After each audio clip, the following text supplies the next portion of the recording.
Alors, nous allons encore aujourd'hui délaisser pour un temps la lettre de Jacques. On y reviendra, hein, rassurez-vous, on le retrouvera. Enfin, rassurez-vous, je ne sais pas si ça vous rassure de vous dire que vous allez le retrouver, parce que bon. Donc aujourd'hui, j'aimerais que nous nous arrêtions sur l'une des lettres que notre Seigneur, au travers de l'apôtre Jean, a adressées à une des 7 églises de l'Apocalypse. Alors, vous serez peut-être surpris de ce choix, mais il m'a été suggéré au travers de différents épisodes qui ont émaillé ma vie ces dernières semaines. Alors, le premier épisode, c'est Isabelle, ma chère et tendre femme, qui, après la lecture du chapitre 3 de l'Apocalypse, on parle de cette église, et en lien direct avec mes questionnements incessants et permanents sur la vie de l'Église en général et sur la nôtre en particulier, Isabelle, donc, qui me dit « Tu es le pasteur de l'Église de Sardes, c'est toujours bon de le savoir, contente-toi de faire ce que Dieu te demande. » Le deuxième épisode, c'est donc ma relecture du message que notre Seigneur a adressé à cette Église de Sardes et ma prise de conscience que tel était peut-être effectivement l'état de notre Église et ma responsabilité. Alors je parle de responsabilité car les lettres de cette église, c'est cette église, vous le savez sans doute, cette église qui faisait partie de la province romaine d'Asie, située dans la Turquie actuelle, bien, ces lettres sont toutes adressées à l'ange de ces églises, Agélos en grec. Alors rassurez-vous, je ne suis pas un ange. Et au risque de vous décevoir, cet ange n'en est pas vraiment un, car s'il peut effectivement s'agir d'un ange, figure tutélaire du royaume de Dieu, un ange, un vrai, le mot signifie également messager, envoyé, messager de Dieu plus simplement. Et dans ce sens, beaucoup de théologiens, encore aujourd'hui, pensent que cet ange en question, en fait, personnifie les responsables de ces églises, concentrées ici en une seule personne, donc sans doute figure pastorale, avant toute autre chose. Alors si ces théologiens ont raison, il est donc clair que c'est à moi en premier que s'adresse cette lettre. Sans oublier néanmoins que, contenu de toutes ces lettres aidant, celle-ci s'adresse en fait clairement à chacun d'entre nous. Troisième et dernier épisode, de nombreuses questions surgissent à ma lecture du texte, à vous en doutez, les questions et moi, ça fait un. Question que je laisse donc en suspens jusqu'à ce que j'acquière la conviction qu'il faut que je travaille sur ces questions et que je mette tout ça en lien pour vous apporter un message. Alors vous trouverez peut-être, et c'est votre liberté bien entendu, que le lien que je vais faire entre cette Église et la nôtre est exagéré, et c'est fort possible, mais n'oublions pas que notre Seigneur fait des reproches à toutes les églises, à part une, Philadelphie, donc à 6 églises sur 7, il leur fait des reproches et pas des moindres, et qu'il veut, je pense, nous enseigner par là qu'il faut éviter de se voir trop beau ou de prendre la malheureuse habitude de ne jamais se remettre en question, parce qu'aux yeux de Dieu, c'est une attitude qui n'est absolument pas raisonnable. Il faut donc voir tout cela comme un appel au réveil, un appel à la vigilance, et surtout une réaffirmation que notre Dieu nous aime, car il ne parle qu'à ceux qu'il aime. Passons au texte. C'est dans ces moments comme ceux-ci que je suis content que nous ne soyons pas orthodoxes, parce que les orthodoxes au culte, ils sont debout. Donc vous êtes assis, ça va peut-être aider, déjà. Rappelez-vous, c'est la parole de Dieu, avant d'être la mienne.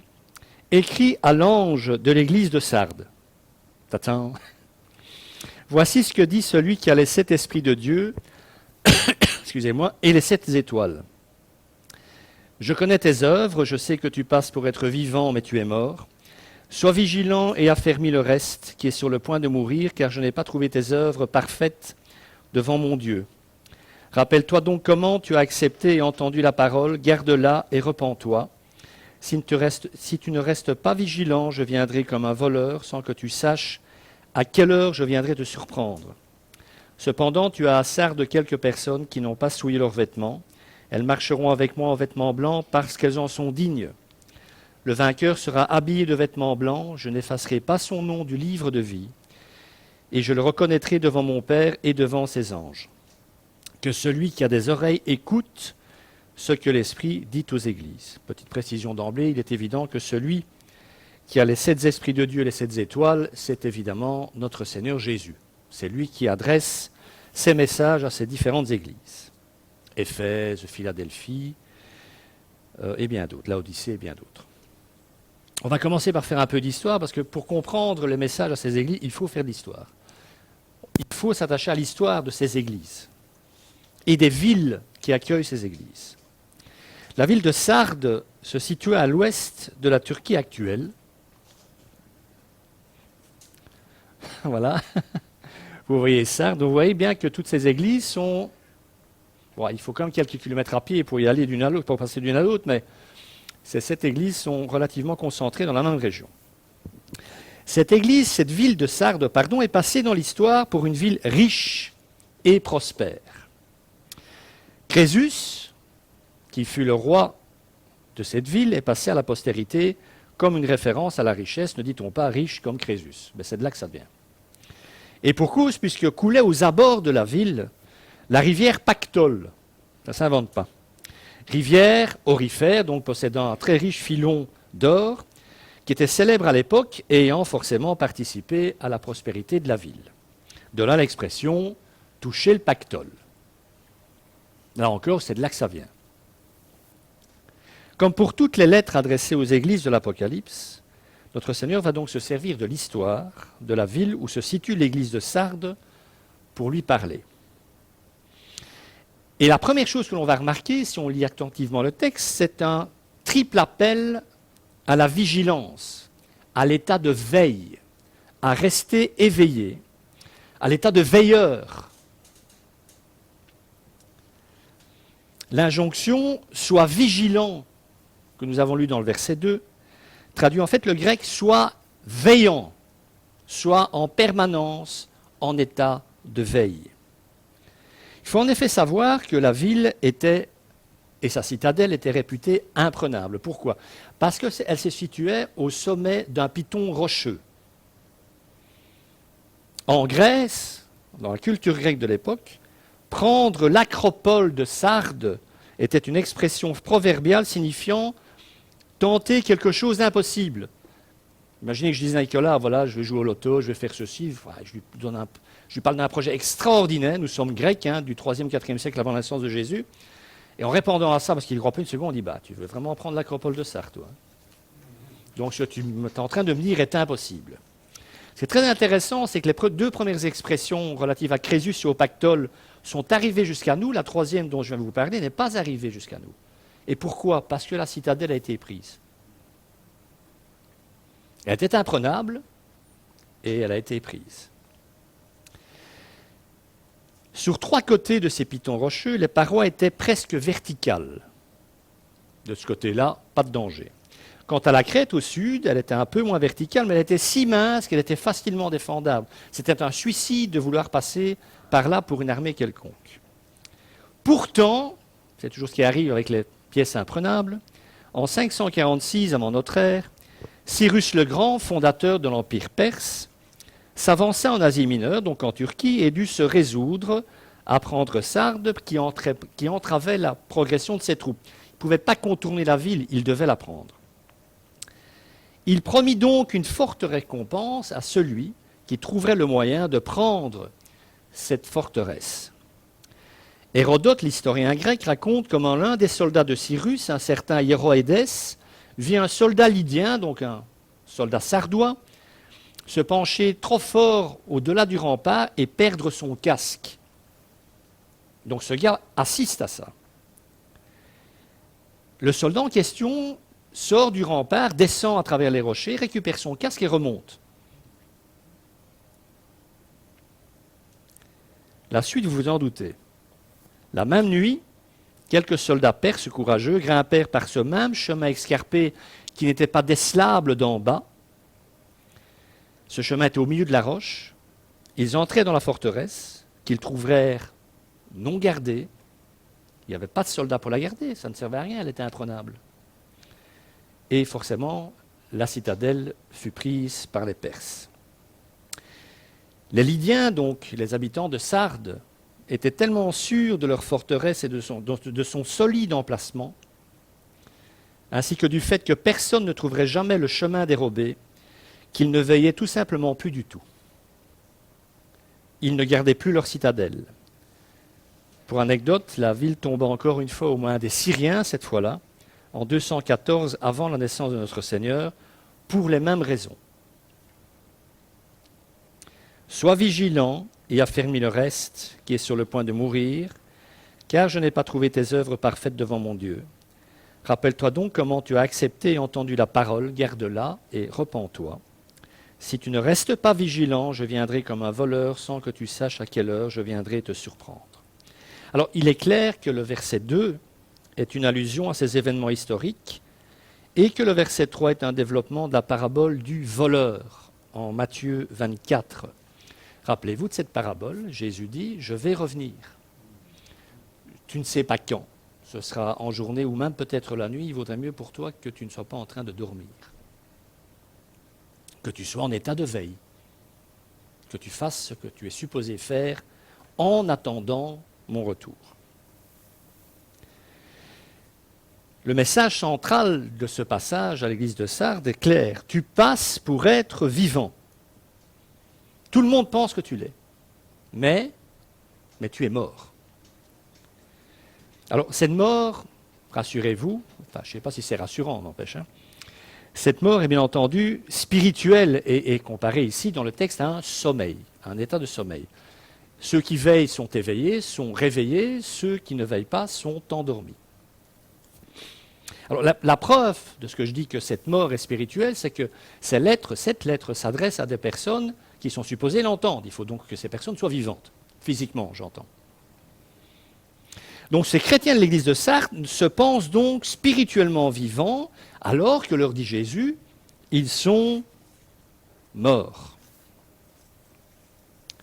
Alors, il faut réfléchir, c'est une des questions que je m'étais posée. Qu'est-ce qui peut bien donner l'illusion à une église ou à un chrétien, ou une personne qui se dit l'être, qu'est-ce qui peut bien donner l'illusion d'être vivant alors qu'en fait, on est mort ?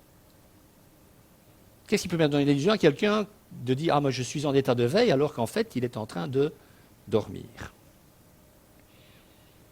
Pour l'église de Sardes, le texte ne le dit pas, on ne peut qu'extrapoler. C'est sans doute, c'est un des risques, qui peut donner l'illusion de l'état de veille alors qu'on est en train de dormir.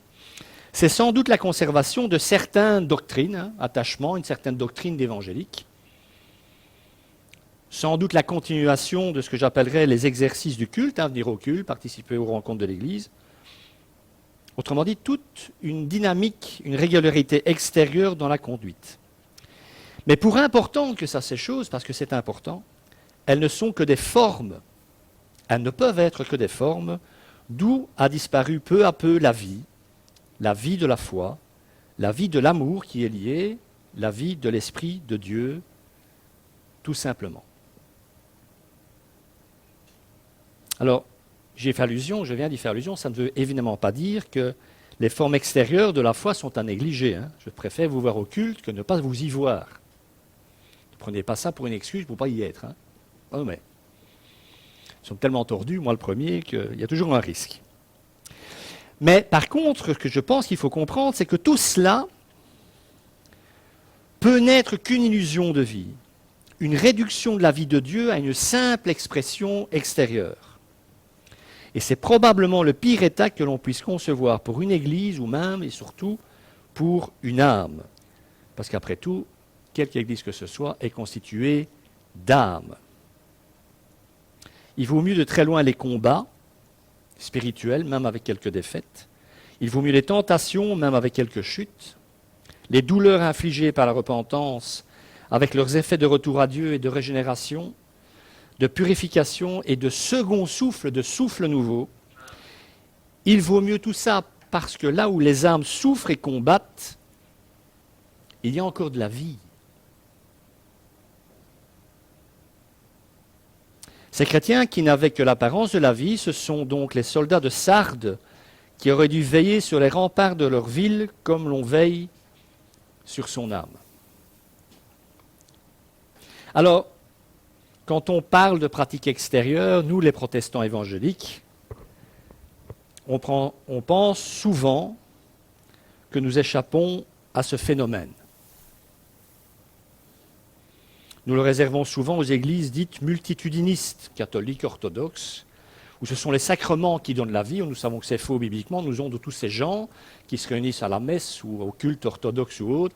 Ces gens sont forcément morts, puisqu'ils n'ont pas reçu l'information sur le chemin à suivre pour être vivants, pour passer par la nouvelle naissance. Ce sont des églises où le monde est entré dans l'église, ça n'est pas faux. Et nous, de notre côté protestant, puisque nous savons, nous sommes bibliques, nous nous disons, ben oui, cette lettre s'adresse sans doute surtout à ceux-là qui pensent vraiment être vivants alors qu'ils sont pour la majorité tous morts. Le seul problème, c'est que le danger, il peut être multiforme. Le danger pour nous peut être spécifique aux protestants que nous sommes.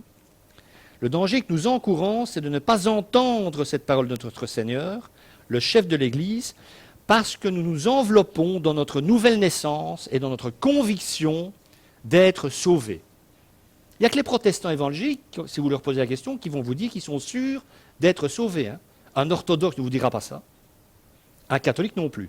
Vous parlez de purgatoire, des trucs qui ne sont pas bibliques, mais très peu vont vous dire « moi je suis sûr ». Pourtant, mes amis, et je parle toujours aux protestants que nous sommes, sans les manifestations de veille, de l'état de veille que sont la repentance, les combats, les luttes au dehors et les craintes au dedans, comme le dit Paul, nous ferions bien de vérifier le niveau d'huile de nos lampes. Lampes tellement indispensables lorsqu'on veille, parce que qui connaît la longueur de la nuit? La longueur du temps qu'il va falloir encore attendre avant que notre Seigneur revienne. Je fais allusion aux lampes, parabole des 10 vierges folles, enfin des 5 sages et des 5 folles. 5 d'entre elles n'avaient pas d'huile dans leurs lampes. Elles attendaient pourtant toutes les 10 le retour du Seigneur. Mais elles dormaient toutes les 10.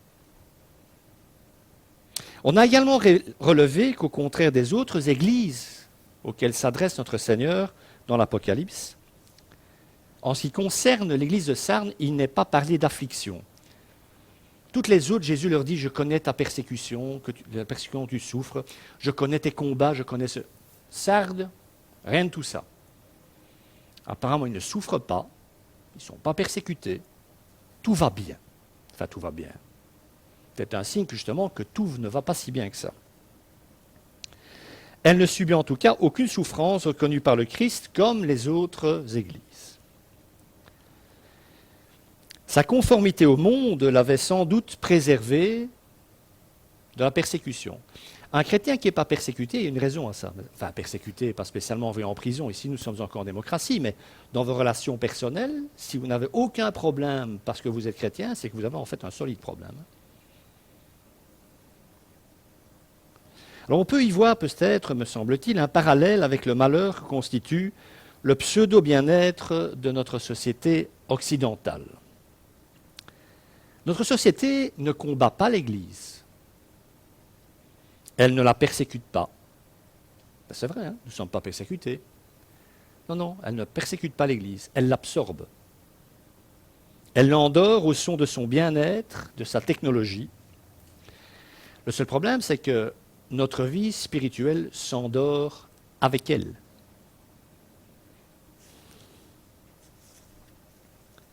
Alors comment savoir que l'on est vivant, sachant que les fausses certitudes dans ce domaine, à l'instar des croyances erronées que possédaient les soldats de Sardes quant à l'inviolabilité, je l'ai dit, de leur rempart, sont dangereuses car propices à l'endormissement. Comment est-ce qu'on peut savoir? Eh bien, mis à part les difficultés liées à l'état de veille que j'ai déjà évoqué, il y a une autre chose importante. Il faut entendre. Je dirais simplement qu'aucun soldat gisant sur un champ de bataille à la fin de celle-ci ne s'aperçoit de la mort de ses camarades. Un mort ne peut pas reconnaître la mort de quelqu'un d'autre. Si nous sommes tous morts ici, et pas que c'est le cas, imaginez, comment voulez-vous que l'un d'entre nous puisse dire à l'autre qu'il est mort? Seul un vivant peut dire à un mort qu'il est mort. Vous comprenez? J'espère que vous comprenez l'image. C'est donc pas un mort qui peut juger de l'état de mort de son voisin. Il faut un vivant. Il faut quelqu'un de vivant pour juger de la mort d'un autre. Et alors, lorsque le vivant, ce vivant, traverse ce lieu où il n'y a que des morts, ce lieu de désolation, il frémit justement parce qu'il n'y rencontre que des morts, alors que tout le monde devrait y être vivant. Alors ce vivant, c'est comme ça qu'il se présente dans l'Apocalypse, c'est ici notre Seigneur lui-même qui se présente à Jean comme étant le vivant, avec un V majuscule. Et ce vivant est là pour une seule raison, pour faire entendre un cri de réveil. Ça, c'est la bonne nouvelle. Cette missive, même si elle est dure, c'est d'abord un appel au réveil. Si le réveil est possible, c'est qu'il n'y a qu'endormissement. On peut réveiller quelqu'un qui dort. Ça, c'est la bonne nouvelle. Mais il faut se réveiller. Alors, il n'y a pas que notre Seigneur qui est appelé à réveiller. Dans l'église de Sardes même, il le dit, il y a des gens qui sont encore vivants, donc ils sont réveillés, qui sont en état de veille. C'est la responsabilité à ceux-là aussi, entre autres à l'ange de cette église sans doute, ou aux anges de cette église, aux responsables, de faire en sorte que ce cri de réveil retentisse au sein de l'église. Il y a donc ici, malgré la lourdeur de la sentence, je ne dis pas que ce texte est très agréable, la bonne nouvelle liée à la nature de celui qui appelle, puisqu'il est le vivant. Donc cette mort spirituelle est envisagée comme un sommeil qui laisse encore l'espérance et la possibilité d'un réveil. Rappelez-vous ce que Paul déjà a écrit aux Éphésiens, à l'église d'Éphèse. Réveille-toi, toi qui dors, relève-toi d'entre les morts. Il parle à des chrétiens. Réveille-toi, toi qui dors, relève-toi d'entre les morts, et Christ t'éclairera. Je rappelle que l'église d'Éphèse est dans la liste des 7 églises aussi, et ils en prennent plein les dents aussi, pour d'autres raisons. Spécifiquement, Éphèse, c'est une très grosse église, ils font plein de trucs, ils sont très engagés, et Jésus dit, tu as perdu ton premier amour. Repens-toi ou j'enlèverai ton chandelier, ton église, je la ferme si tu ne te repens pas. On entend souvent dans le milieu chrétien, le diable ferme des églises. Le diable, il a la capacité de fermer aucune église. Le seul qui est le maître de l'église, c'est le Christ. Une église qui ferme, c'est que le Christ dit, elle ne sert plus à rien. On continue. Enfin, je reprends plutôt. Sois vigilant et affermis le reste, qui est sur le point de mourir, car je n'ai pas trouvé tes œuvres parfaites devant mon Dieu. Ce reste qu'il faut affermir, et qui est la responsabilité de ceux qui sont encore vivants. En état de veille, conscients de l'état de mort de ceux qui les entourent dans l'Église, ce sont les membres les moins déchus du troupeau, si je peux le dire comme ça. Ce sont eux qui étaient en train de mourir. Le Seigneur exhorte l'Église de Sardes et toutes les églises se trouvant dans la même situation à affermir par une sincère repentance, par un redoublement de zèle, ce reste menacé. Quant aux œuvres dont parle le Seigneur, il ne s'agit pas évidemment ici d'œuvres spécifiques qui garantiraient la vie. Parce que je fais ceci, je suis certain d'être vivant. Ce n'est pas ça. Mais bien, ce sont plutôt des manifestations de la vie de ces hommes qui n'étaient pas en accord avec les exigences de Dieu. On a tous, moi le premier, le même problème, c'est que souvent on est content de nous-mêmes.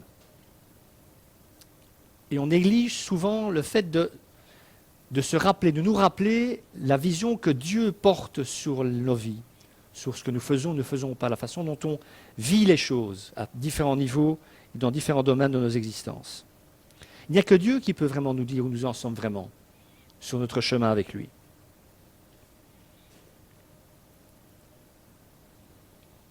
Rappelle-toi, tout commence par la parole de Dieu, rappelle-toi comment tu as accepté et entendu la parole, garde-la, cette injonction à garder la parole, elle est même omniprésente dans l'Ancien Testament, et repens-toi. Alors la question qui vient, me semble-t-il, à la lecture de ce verset, c'est comment a-t-on reçu la parole? Parce que Jésus nous dit, il faut un peu que tu retrouves cet état initial de la façon dont tu as reçu la parole. Alors là, je peux parler que pour moi.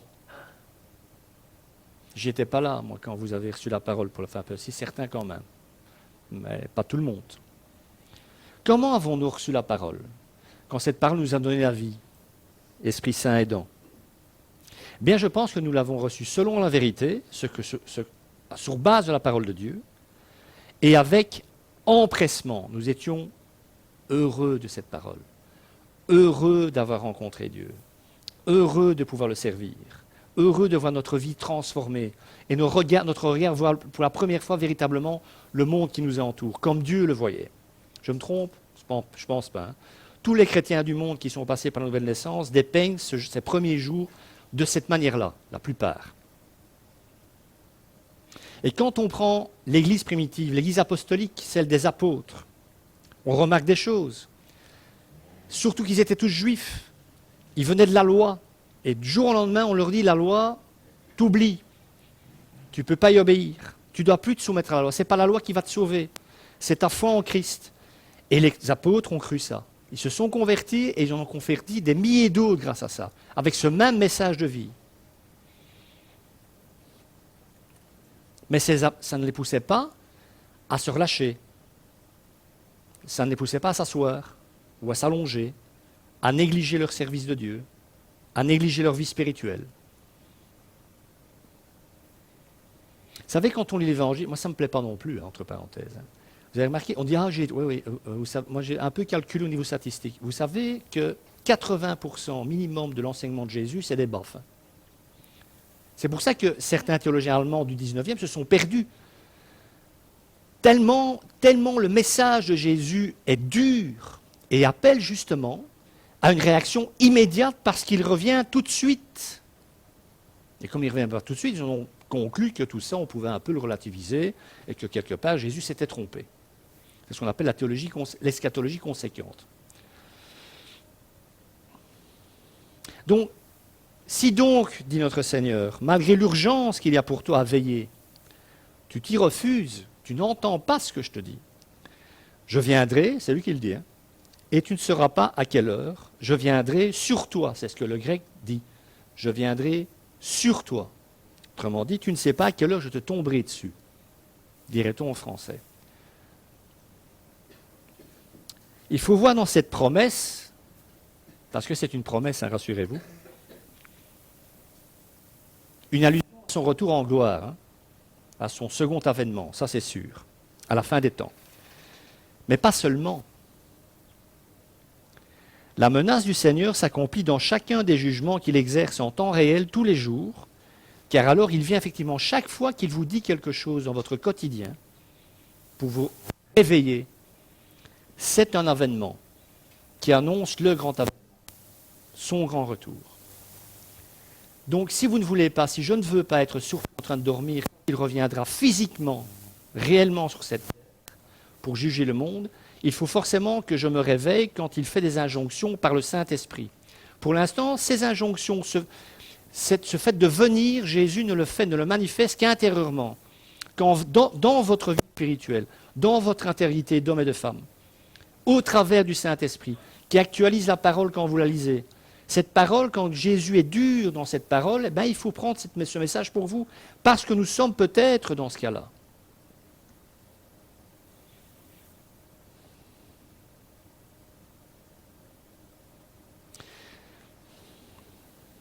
Il faut veiller, et il le dit à plusieurs reprises dans l'Évangile, car nul ne sait l'heure de son retour. Jésus avoue à main, c'est ici que lui-même ne le sait pas. Seul le Père, rappelez, hein, seul le Père sait. Quand on sait l'heure de la venue de quelqu'un, si vous invitez quelqu'un à manger, vous allez lui donner une heure. Tiens, viens pour 7 heures, c'est bien. 7 heures ce soir, c'est bien. Donc la personne qui attend la visite de cette autre personne, avant 7 heures, sauf si elle prépare à manger, vous me direz, elle peut bien dormir toute la journée. Hein. Elle a qu'à mettre son réveil à une heure fatidique en disant, viens à 7 heures, je fais un spaghetti, je ne vais pas trop me casser la tête, bon, si je me lève à 4 heures d'après-midi, c'est bon. Il met son réveil à 4h30, quand la personne arrive à 7 heures, il est effectivement réveillé. Quand vous ne connaissez pas l'heure, il faut être prêt tout le temps. Vous ne pouvez pas mettre votre réveil. Il faut espérer la venue de celui qui vient en permanence.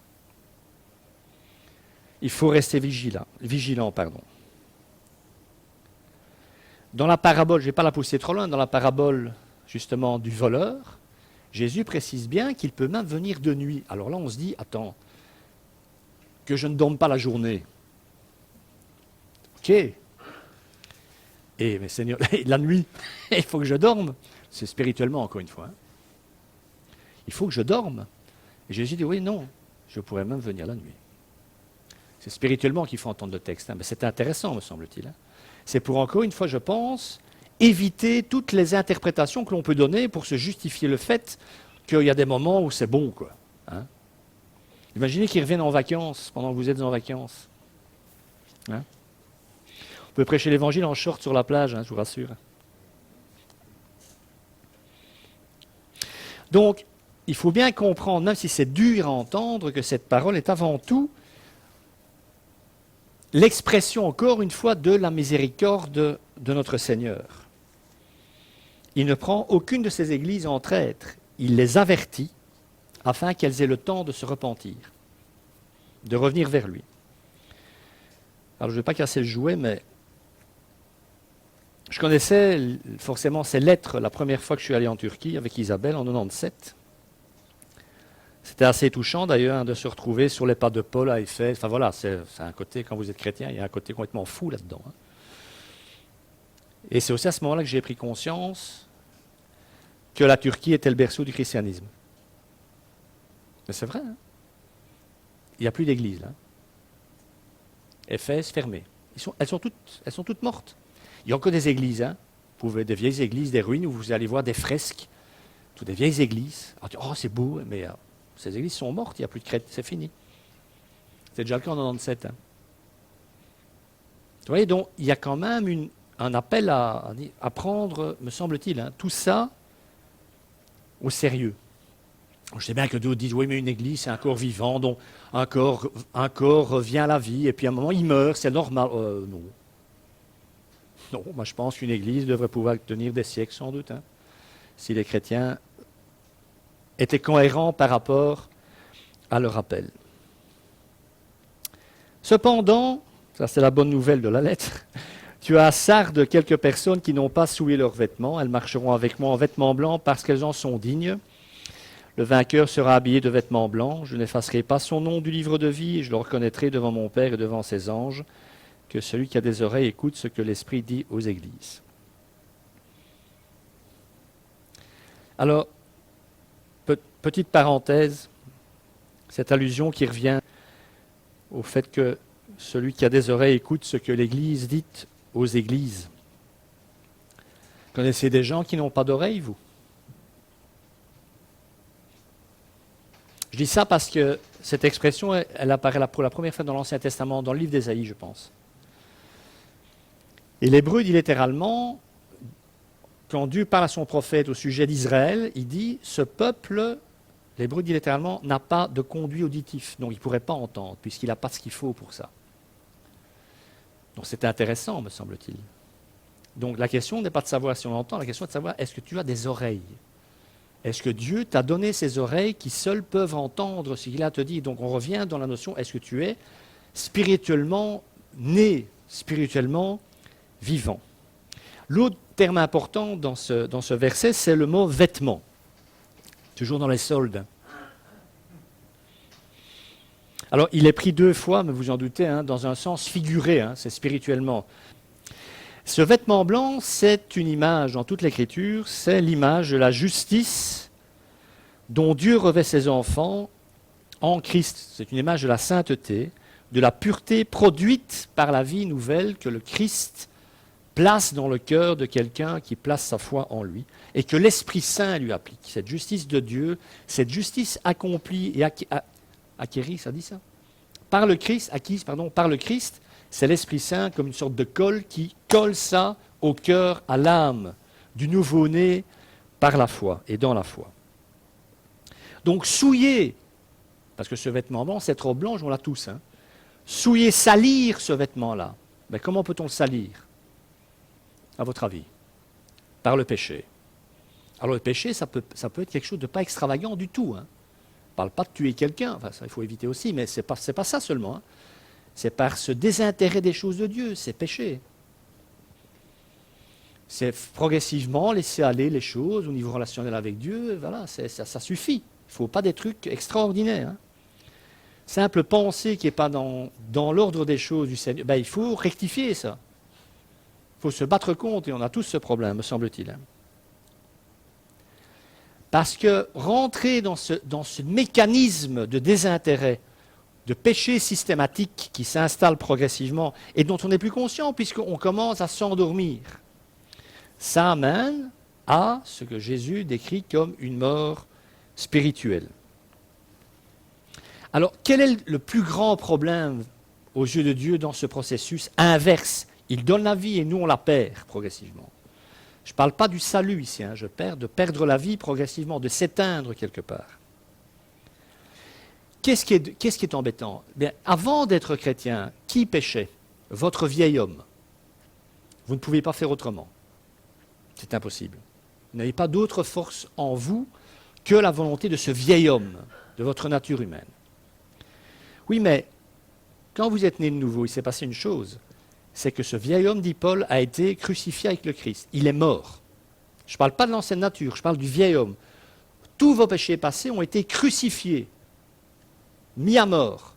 Je dirais le tome de votre vie qui existait avant votre rencontre avec Dieu, ce tome-là, il n'existe plus. Le seul problème quand un chrétien vit une vie de péché continuel, d'endormissement spirituel continu, c'est que ce n'est plus son vieil homme qui pêche, c'est le nouveau. C'est pour ça qu'il salit son vêtement.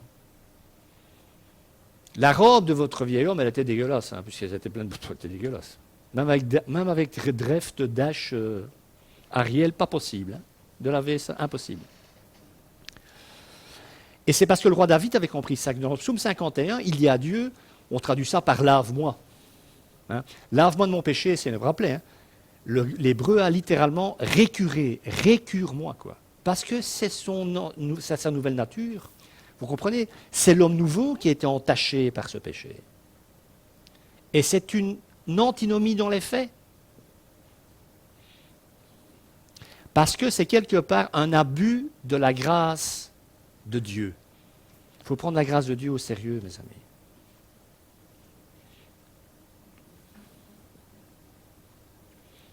Alors, il y a une autre fabuleuse promesse ici, qui est adressée en particulier à aux personnes qui à Sardes n'avaient pas été atteintes justement de ce mal de souiller sa robe systématiquement. Ils seront donc revêtus de vêtements blancs, promesse de salut, etc. Ce qui est très intéressant, et on retrouve la notion des noms écrits dans le livre de vie, c'est que le grec, il n'a pas le terme personne, il a le grec nom. C'est le terme nom qui est N-O-M-S, noma en grec. Dont les noms, le petit nombre de noms qui n'ont pas souillé leurs vêtements. Alors l'apôtre Jean va voir plus d'une fois dans ses visions, dans l'Apocalypse, ces visions de la vie future, parce que ça parle du futur, l'Apocalypse. Il va voir les rachetés parés de ces vêtements blancs. Il va les voir plus d'une fois, ces hommes et ces femmes vêtus de blanc, qui distinguent donc les vainqueurs, et qui étaient donc le symbole de la pureté et de la sainteté amenée à sa perfection. Ces personnes, ces noms en sont dignes, dit le Seigneur, ces personnes auxquelles il promet cette gloire, pas parce qu'elle l'est méritée par leurs œuvres, ça il faut quand même le rappeler, car leur fidélité est une grâce de celui qui seul nous rend et nous conserve purs, mais elles en avaient fait valoir ce don de la grâce avec humilité et conscience, et devaient, d'après l'ordre de Dieu, recevoir encore bien davantage lorsque notre Seigneur serait revenu. Ça nous fait penser à la parabole des talents, vous vous rappelez? L'un qui en reçoit 10, l'autre 5, l'autre 1. C'est vrai que la parabole dit que le maître, il part longtemps. Il est parti il y a 2000 ans, le Seigneur. C'est long, non? Mais quand il revient dans la parabole, celui qui en avait 10, il en a fait 20, celui qui en avait 5, il en a fait 10, et celui qui en avait 1, il l'a enterré. Il n'a rien fait du tout. Rappelez la fin? Retire-toi de moi, mauvais serviteur. Alors que dire pour terminer? On va peut-être terminer. Je pense qu'il faut prendre conscience que c'est à nous que notre Seigneur parle de cette manière-là. Il ne faut pas se voiler la face, même et surtout si cette parole est difficile à entendre. Et ce n'est pas la seule. Et je sais qu'elle est difficile à entendre. Il ne faut pas se tromper parce que c'est bien lui qui frappe à la porte de l'église de Sardes. C'est un autre passage dans l'Apocalypse, justement, où Jésus frappe à la porte. Il est à la porte de sa propre Église. Le Seigneur de l'Église est en dehors de son Église et doit frapper pour qu'on lui ouvre. C'est une image extraordinaire, ça, quand même. Alors, cette porte, ça peut évidemment être, mais ça vous en doutez sans doute, aussi, et peut-être même surtout, la porte de notre cœur. Mais, comme le disait déjà Ésaïe, je l'ai dit, nos oreilles sont si souvent bouchées à l'écho de sa voix. Il n'y a pas que le cérumen qui peut boucher les oreilles spirituellement. Alors moi, je n'aurais qu'une chose chaude à dire par rapport à ça, c'est ouvrons la porte afin que notre Seigneur entre et qu'il puisse veiller justement avec nous. Donc cet enseignement nous met en garde contre une trop grande confiance en ce que nous pensons savoir de nous-mêmes, je pense, et moi le premier. Il nous exhorte à rester éveillés de nuit comme de jour et à déposer notre cœur tous les jours devant notre Seigneur pour qu'il nous dise ce qui s'y trouve véritablement. Et que s'il y a des choses qui ne sont pas à sa gloire, qu'il puisse faire le nécessaire, que nous laissions faire le nécessaire pour que notre robe reste blanche. Nous sommes, vous le savez, supposés attendre son retour en nous mettant à son service. Et l'une des plus terribles paroles, parce qu'on croit que celle-là est terrible, moi il y en a une autre que je trouve encore plus terrible, si c'est possible. L'une des plus terribles paroles de Jésus dans l'Évangile est celle où il s'interroge sur le fait s'il trouvera encore la foi sur la terre ou pas quand il reviendra. Rappelez de cette parole en Luc 18. Mais quand il reviendra, le Fils de l'homme trouvera-t-il encore la foi sur la terre? La foi, mes amis, ça ne concerne que les chrétiens. C'est donc bien des chrétiens qui le parlent. Et cette question, c'est à nous que Jésus la pose. Est-ce que quand je vais revenir, je pourrais te compter dans ceux qui possèdent encore la foi? Durant mon absence, feras-tu partie de ceux qui auront participé à l'éradication de la foi ou de ceux qui l'auront propagée? C'est une question que notre Seigneur pose à chacun d'entre nous. Croyez-moi, les 3 dernières semaines ont été très, très, très chouettes et très gaies pour moi.